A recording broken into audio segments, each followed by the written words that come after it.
Hi, incredible, exceptional existence community. Hi, guys. So, what are we going to talk about today? Today, I want to talk about something that I've sort of touched on in the past, but this idea of you only ever having one home to live in.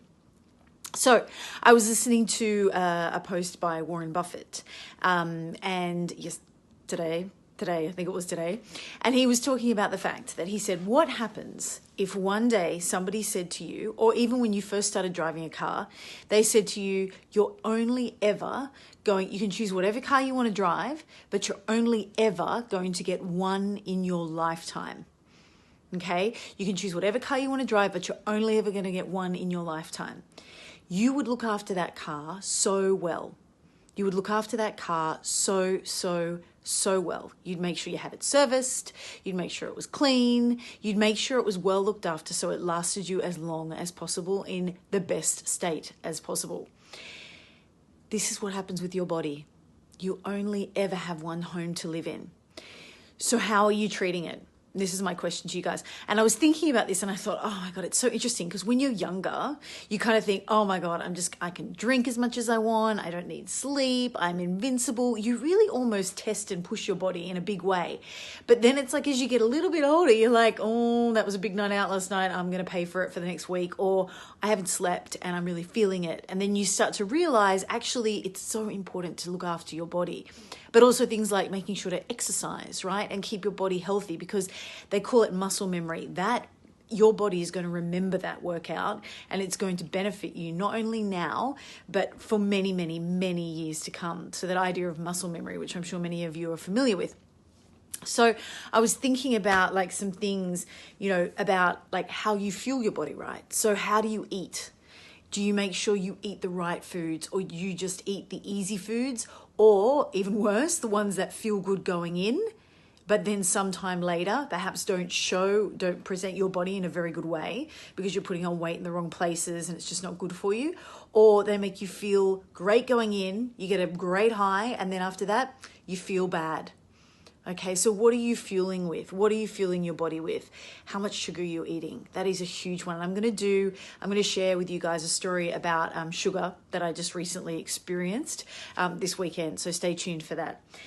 And then also the idea of, just look at my notes here, some of the things I wanted to mention, also the idea of meditating. Now I know everybody knows how much of a big fan I am of meditation.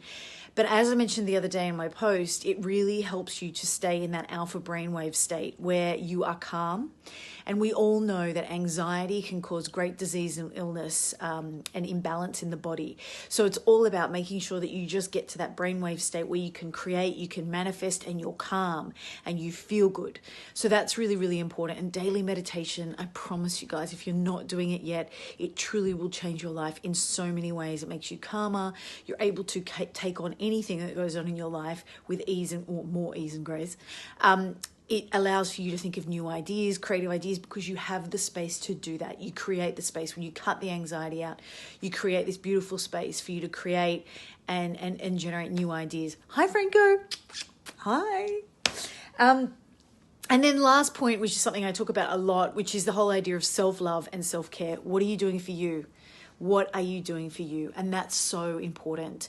How do you look after yourself? Don't put that last, right? Because if you do that, if you don't have enough love and self-care for yourself, how are you supposed to love others, right? It would be like me going to a gas station wanting gas and there's no gas left. I can't get what I need for my car. The same thing is if people are coming to you for love and those people that you have responsibilities to and for, if they're coming to you for love and care, how can you give it to them if you don't have it yourself?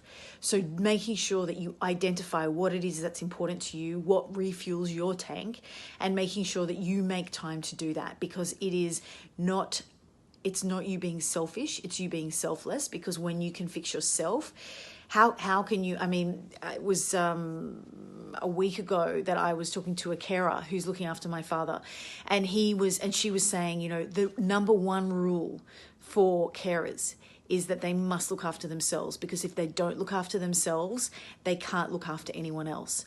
So the whole idea of making sure that you look after yourself, self-care, self-love, make sure you feel right, you fuel your brain right, you give yourself time, you make sure you fill your cup so that you can fill others. Okay, guys, so again, that idea of you only ever having one home to live in. So just think of the Warren Buffett question around that being, if you were told you could only ever have one car to last you your entire life. Hi, Jay. Hi, welcome. What would you do? How would you look after that car? You would look after that car so well. And this is exactly the same that applies for your body. You've only got one. It's the only home you'll ever live in. We spend so much time decorating. Jay's our gorgeous decorator. So much time decorating and looking after our homes and making them look good. But what do you do for the only home you'll ever have to live in, which is your body? How are you looking after that? So in terms of action items, guys, I invite you to think about that. Think about whether you really, really appreciate and look after this home. And if you're not doing that in the best way that you possibly can, how can you take some small actions or small steps to make sure that you get to that place? Hi, Luna. Welcome, welcome. So with that, guys, I'm going to leave you. Remember, if there's somebody in your community that you think would benefit from this post, please do reach out to them or send this to them in a private message or just tag them in the comment section below. If you haven't already joined our community, please do so. I promise you, I have started this year to line up some fantastic emails that are going out to you guys with my favorite books, some YouTubes that I listen to that I want to share with you guys, more on meditation, because I know a lot of you asked me about my meditation experience and what I've been doing for the last 4.5 years and how it's changed my life. So make sure to join our community by clicking on the link below, also in the comment section. And with that, guys, I'm going to sign off. Remember that an exceptional existence is your birthright, so go out and grab it with both hands because it's waiting for you. Thanks so much, guys. Bye.